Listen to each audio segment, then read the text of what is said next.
اجمعین۔ جس نے زمانے کے امام سے مدد نہیں مانگی، قیامت والے دن امام استغاثہ کریں گے کہ تجھے مجھ پہ بھروسہ نہیں دو، تجھے میری طاقت کا یقین نہیں دو۔ اور جو میں نے شروع میں حدیث پڑھی ہے اس کا بھی ایک لفظ سمجھ لیں، من مات ولم یعرف، دو لفظ، جو مر گیا اور اس نے اپنے زمانے کے امام کی معرفت حاصل نہیں۔ پیغام کی حد تک یہ فکرہ سن لیں، امام زمانہ کو جاننا کافی نہیں، پہچاننا واجب ہے۔ ساروں کی توجہ ہو گئی؟ ساروں تک بات پہنچ گئی؟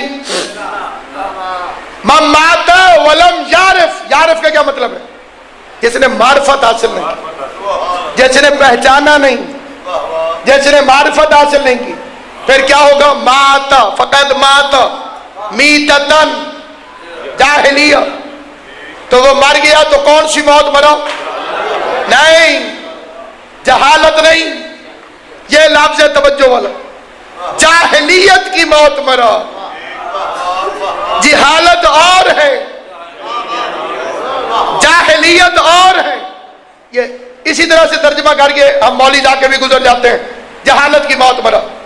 جہالت کے تو لفظ ہی نہیں، ماتا میتتن جاہلیہ، جاہلیت کی موت مرا۔ اب سن لیجئے کہ جہالت میں اور جاہلیت میں کیا فرق ہے۔